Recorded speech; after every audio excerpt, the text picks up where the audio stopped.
Olá, amigos do Notícias Agrícolas, no ar mais um boletim. Agora para a gente falar um pouquinho do mercado. O mercado da soja lá em Chicago tem um dia de fechamento misto. Os primeiros vencimentos conseguiram aí trabalhar de forma positiva, mas os vencimentos lá para o segundo semestre encerraram de forma negativa. Quedas pequenas, de 3 a 4 pontos, mas é uma indicação de que as coisas estão um pouco mais favoráveis para a próxima safra. Será que é isso? Vamos lá para Curitiba, onde está Vlamir Brandalize, analista de mercado da Brandalize Consulting, para saber dele quais foram as influências para o mercado hoje. Seja bem-vindo, Vlamir. Boa tarde, Alex. Boa tarde a todos. Olha, Alex, o mercadão aí. Olha o trem passando no soja, bem na hora. Estamos ouvindo. Já vai passar aí, já fica mais fácil.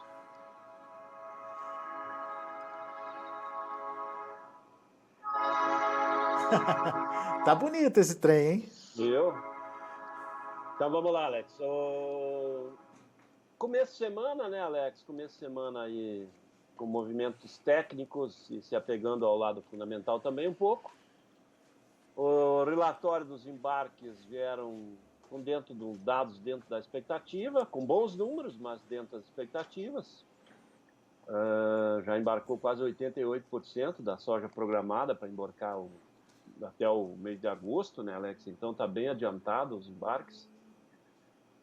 O ano passado era 68%, então está praticamente 20% acima dentro das projeções. Então esse seria um relatório positivo para o pregão.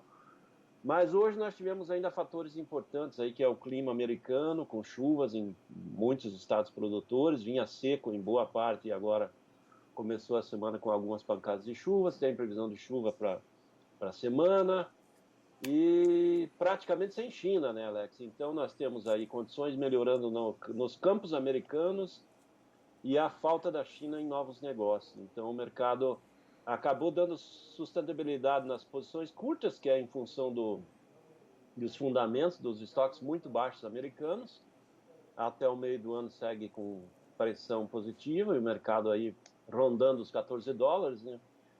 E as posições médias e longas aí já sentindo o baque do clima melhorando nos Estados Unidos, o plantio podendo andar dentro da normalidade e faltando a China, né? A China não tem comprado nem safra nova lá americana, então isso acaba pressionando, né? Por isso que as cotações mais adiante estavam com queda maior, né? Então esse é o começo da semana no pregão de Chicago para a soja, né? Muito bem. Agora, quando a gente fala de clima nos Estados Unidos, ainda não é cedo para o mercado repercutir? Ou o que o mercado está imaginando, Vlamir? Olha, Alex, o mercado ele vinha naquela expectativa nas semanas anteriores, porque o inverno esse ano foi longo, né? O inverno veio aí até 2 semanas atrás, com muito frio, estava tudo congelado, aí no final de fevereiro se alongou, e se criou a expectativa que o inverno avançaria no mês de março e poderia chegar até abril, né? Porque fato como ocorreu em 2019, né? Então, aquele inverno longo, depois com o solo congelado vai atrasando o preparo do solo, né? Dificultando a vida do produtor. E quando vem as chuvas da primavera, o solo congelado acaba dando inundação e o solo fica encharcado e barro, e aí vai todo aquele atraso de plantio que ocorreu em 2019. E muita gente estava acreditando que isso seria o quadro desse ano também, né? Que o mercado que o clima repetiria. Só que agora, nas últimas 2 semanas, as temperaturas subiram e as nevascas, até a semana passada, teve mais umas ocorrências de neve leve, mas as temperaturas agora no lado positivo, já de 2 graus até 20 graus, 22 graus, alguma parte mais ao sul do cinturão, temperatura subindo, já não estando o solo congelado e automaticamente agora o que vinha sendo sentido até a semana passada é que estava meio seco em grande parte das regiões produtoras. Então isso atrapalhando um pouquinho a vida do produtor. Essa semana já começou com indicativos de algumas chuvas, e previsão de novas chuvas aí nos estados mais importantes. Então, esse fator acabou pesando, porque o produtor agora pode preparar o solo, ainda estamos no mês de março, pode avançar com o preparo de solo em abril e as primeiras lavouras de milho devendo ser plantadas em abril, já no começo do mês em diante. E a soja, como tem maio para ser plantada, começa a ser plantada em abril e vai para maio, então vai tudo indicando que o plantio da safra ele vai andar dentro do período que eles chamam o período técnico ideal, né? Nessa condição que está indo agora, se não tiver nenhuma massa de ar polar nova vindo para o meio oeste americano nas próximas semanas, eles vão poder plantar a safra dentro do período mais importante para eles, é plantar cedo, né? Para poder colher cedo e não ter riscos lá no final da temporada, com geadas ou frio chegando mais cedo. E também é em função de que, preparando mais cedo, eles podem plantar a projeção que é de recorde de área de soja, né? Há uma projeção de crescer 2,8 milhões de hectares, o plantio projetado é chegar em 36,4 milhões de hectares de soja, e nessa condição eles têm condição de colher 125 a 130 milhões de toneladas de soja, bem acima das 112,5 desse último ano. Então, na condição climática, ele acabou pesando aí, o pessoal liquidando as posições, principalmente de setembro em diante, que já é a nova safra americana que, por enquanto, está dando sinais que pode vir aí dentro de uma condição normal. Isso pesou, né, Nath? Pesou bastante e acabou tirando até os olhos aí do relatório dos embarques, que veio bom aí o embarque, mas o pessoal acabou olhando mais para as condições de clima americano e a falta da China, né? Então a falta da China é importantíssimo, porque se a China estivesse comprando safra nova aí para embarque em janeiro, fevereiro do ano que vem nos Estados Unidos, ele estaria dando fôlego para o mercado, mas não está tendo compras chineses. A semana passada teve uma reunião entre China e Estados Unidos que começou na quinta-feira até na sexta-feira e não saiu nada de importante de negociações, de acertos. E os chineses são duros, né? Eles têm muito fôlego para negociar, são calmos, tem muita história de negociação e comercialização.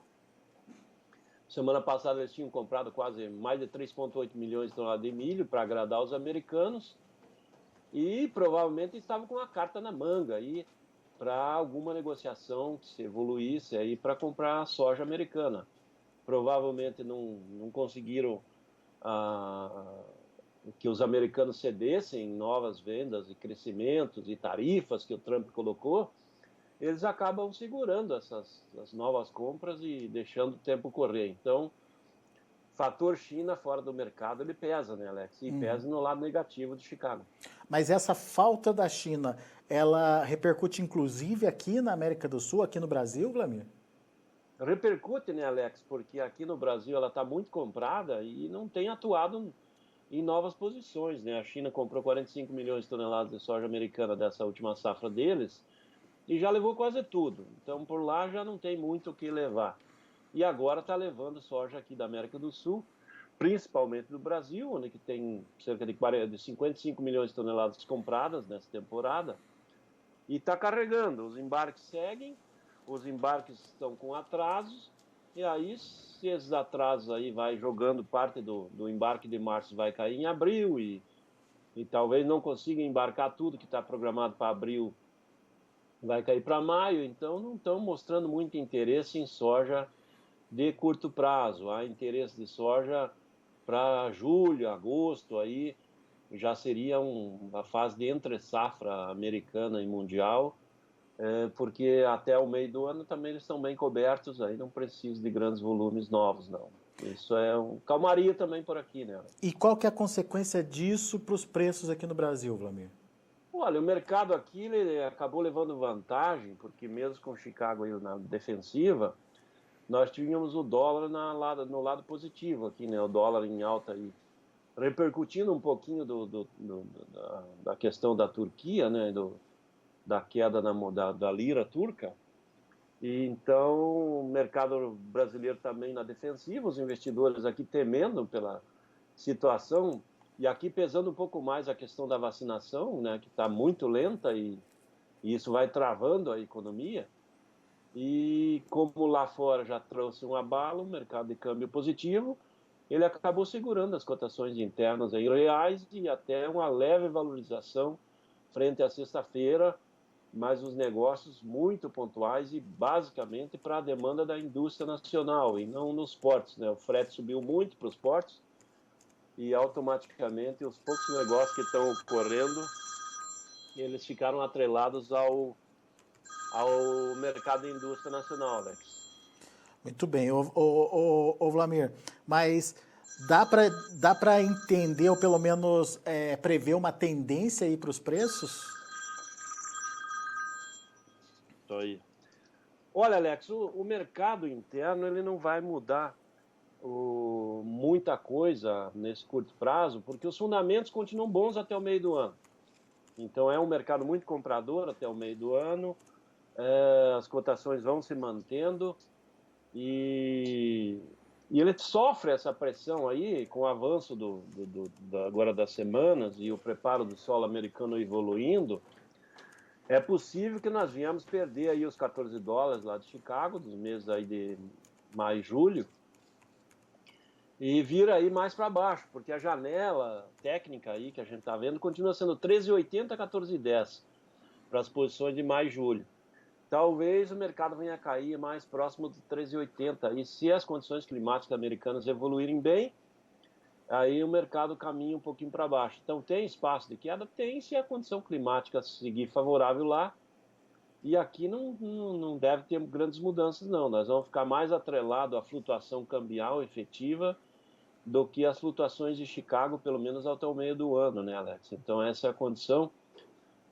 Mas é essa janela dos portos aí, de 168 a 172, 173, 174, dentro desses patamares que está girando aí os portos brasileiros, que tem muito para embarcar, né? Nós temos aí grandes volumes de soja para ser embarcado até o meio do ano e estamos com atraso, né? Em função do atraso da colheita. Né? Mas patamar já bem longe das máximas do ano, hein, Vlamir? Sim, aqueles níveis talvez de R$ 180 que tivemos aí, até acima em alguns momentos nos portos, agora ele vai ter dificuldade de chegar nesses patamares, a não ser que tenha algum problema político aqui que volte a pressionar o dólar para perto de R$ 6, né? Mas, em princípio, se não tiver uma grande mudança cambial no dólar aí para patamares acima de 5,80, nós dificilmente vamos chegar nesses níveis, né? Porque o mercado internacional agora trabalha mais para um lado de calmaria do que efetivamente de pressão efetiva, né? Porque a fase climática do mercado da América do Sul está passando, já vai ter pouca influência, e a fase climática do hemisfério norte, da safra americana, está vindo positiva para o produtor. Então, isso acaba limitando grandes mudanças no mercado de Chicago, né? Ô Vlamir, você citou aí a falta de interesse compradora, mas como é que está o interesse vendedor? Essa é uma questão boa, né, Alex? Porque tem parte da safra ainda não negociada na mão do produtor. Hoje nós temos aí mais ou menos umas 80 milhões de toneladas das 135, ou ao redor de 135 que o projeto colher.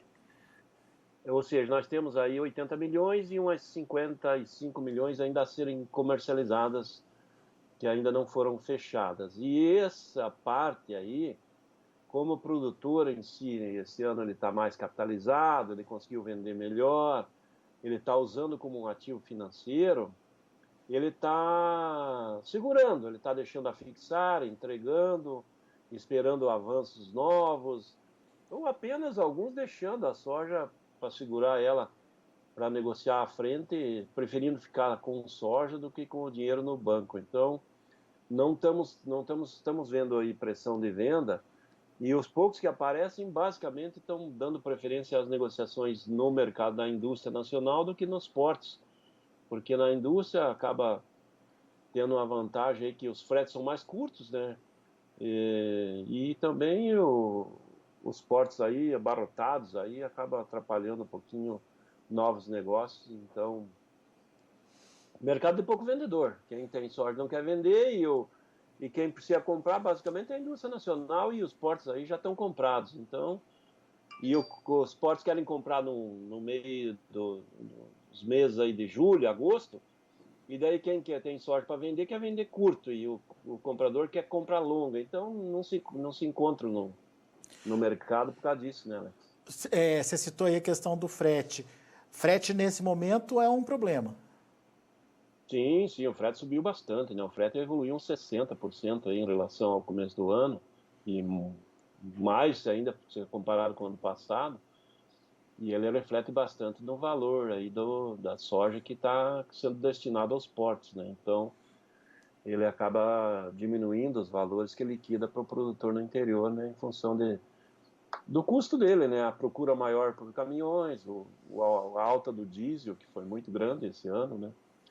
Então acaba refletindo em fretes bem mais valorizados nessa temporada que foi nos últimos anos, né? E aí inibe negócio, né, Alex? Esse é o fator também, que o frete alto acaba inibindo negócio. Ô, Vlamir, mas diante de todos esses aspectos que você citou aí, se tiver oportunidade de venda, vende ou dá para esperar mais um pouco? Olha, Alex, hoje o que a gente tem comentado com os nossos clientes é que o momento está bom para se vender ainda, as cotações estão bem interessantes, e o que se mostra pela frente, seguindo o clima favorável nos Estados Unidos, aparentemente não tem espaço para grandes flutuações por cima. Então, o mercado está num período ainda bem interessante para o produtor fazer fechamentos. Ainda tem condições de fazer alguma compra de insumo futuro aí que faça com uma boa relação de troca. Então, está num momento do produtor fazer caixa para quitar dívidas. Muita gente tem dívida de equipamento, máquinas, financiamentos, que vence agora em abril e maio. Talvez seja interessante fazer essas posições agora e deixar o dinheiro para pagar as contas no mês que vem ou antecipar algum pagamento e ter um desconto nesse pagamento, porque a gente não pode especular, né, Alex? E como os americanos vão plantar uma área recorde histórica e os maiores importadores do mundo são os chineses, estão fora dos negócios, não estão aparecendo com agressividade e não mostram intenção de vir às compras aí, porque nós temos que apontar que a demanda de farelo dentro da China ela está um pouco menor do que era esperado, porque o alojamento, principalmente de suínos, ele não está crescendo no ritmo que esperavam, porque não está conseguindo colocar mais matrizes nas granjas deles, e então eles projetavam aí andar. O ano passado eles chegaram à faixa de 420 milhões de animais alojados. O ano de 2018, quando começou a crise da peste suína, estavam praticamente 600 milhões de suínos, daí caíram para 280 milhões em 2019, com 380 milhões em 2019, aliás, passaram para 420 milhões em 2020 e agora havia uma expectativa que voltasse perto de 500 milhões de animais e com isso já uma demanda bem acelerada do setor da ração. Não estão conseguindo evoluir, então está evoluindo menos e isso está dando um ritmo de demanda interno menor aí do setor da ração. E isso, para o setor esmagador lá chinês, acaba dando uma margem apertada ou negativa nesse momento, porque a soja na faixa de $14 mais prêmio, ela está passando dos 14, principalmente a soja americana, né, que está com prêmio de 70 pontos praticamente. Então, com 14 e pouquinho, está dando 14,70, 14,80. E para eles, acima de 14,5, está dando margem negativa de esmagamento. Daí eles não estão comprando nada novo nos Estados Unidos. Basicamente, estão embarcando a soja brasileira. E aí, sem interesse em novas compras, até que a demanda volte a fluir internamente na China em condições normais. Mas, aparentemente, esse primeiro semestre não mostra muito espaço para eles conseguirem recuperar todo esse fôlego para o setor suíno principalmente. Provavelmente no segundo semestre em diante eles já estejam em condições melhores, mas aparentemente no curto prazo não deve ocorrer. E é por isso que não mostra muito potencial de evolução das posições aí, por isso que a gente está colocando aí que estamos num momento interessante para o produtor aí, para quem tem soja e precisa fazer caixa, principalmente para posições até maio, de dívidas que tem para quitar. E quem tem condição fazer caixa, tentar antecipar pagamento, conseguir descontos em cima de pagamentos antecipados, para aproveitar uma boa oportunidade. As cotações estão boas, as cotações são boas, Já não são tão boas como já foi ainda 2 semanas atrás, mas ainda assim estão boas agora, né? Tudo caminha que o segundo semestre, no ritmo que está indo, as cotações devem recuar um pouco mais. Talvez tenha um espaço aí de termos cotações até uns R$ 10 a menos do que está hoje, né? Na soja. Muito bem. Vamos ficar de olho, então, nesse mercado. Nesse momento, dois fatores são importantes serem observados: o avanço da safra americana, do plantio por lá, e a demanda chinesa, que também é importante nesse momento de se entender o que está acontecendo e, principalmente, tentar entender como vai ser o ritmo de compra dos chineses daqui para frente. Uma bela aula aí do Wlamir Brandalize. Aproveito para agradecer, viu, Wlamir, a sua participação aqui conosco e já te convidar para as próximas. É isso aí, Alex. Estamos aí para colaborar contigo aí, com todos os nossos amigos notícias aí. E vamos desejando que venha uma semana excelente aí para o nosso produtor, que siga colhendo as regiões que tem que colher, principalmente agora que vai se concentrando a colheita mais no Rio Grande do Sul, né? Safra gaúcha chegando bem, produtora gaúcha animada, é uma safra boa no Rio Grande do Sul, né? As condições de clima melhoraram bem lá, né? Depois de passar um sufoco no começo, né, Alex? Tiveram seca, veranico no meio, e agora as chuvas vieram e chegaram na hora certa e vão colher uma safra boa, e o Brasil vai caminhando aí para recorde de safra aí, provavelmente perto de 135 milhões de toneladas. Vamos para recorde de exportação aí, entre soja, farelo e óleo, mais de 100 milhões de toneladas, e a soja provavelmente vai trazer mais de 45 bilhões de dólares em divisas nessa temporada, que vai ajudar a gente ir saindo dessa pandemia aí, que nós temos que sair rápido, né, Alex? Pois é. Isso está atrapalhando a economia brasileira. Chega de corona, né? Chega de corona. Tocar o bicho embora. E uma boa semana a todos aí. Um abraço, Alex. Valeu, Wlamir. Muito obrigado, viu? Um abraço para você, meu amigo. Lembrando que Wlamir Brandalize também está nas redes sociais.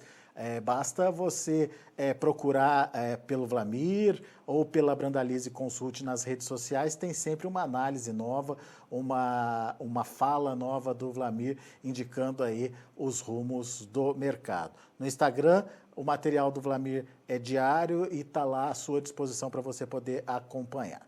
Bom, vamos aos preços, vamos ver como estão encerrando as negociações. Como eu disse, um mercado sem um direcionamento, né, sem um rumo definido. Os primeiros vencimentos, como maio e julho, encerraram com altas em torno de 1 ponto aí, a 14 dólares e 17 centes por bushel para o maio e 14 dólares e 4 centes por bushel para o julho. Setembro caiu 3 pontos mais 25, fechou a 12 dólares e 66, e o novembro 12 dólares e 16, uma queda de 4 pontos. Vamos aos números do milho. Para maio, 5 dólares e 49 centes por bushel, uma queda de 8 pontos mais 75. Para julho, 5 dólares e 31, queda de 7 pontos mais 25. Para setembro, 4,84, queda de 5 pontos mais 25. E dezembro, 4 dólares e 68 centes por bushel, recuo de 3 pontos e meio.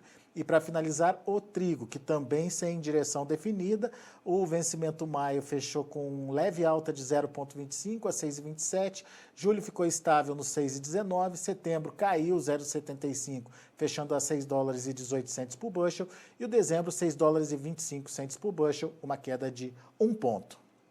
São os números de hoje, já de fechamento do mercado. A gente fica por aqui, agradeço muito a sua atenção e audiência.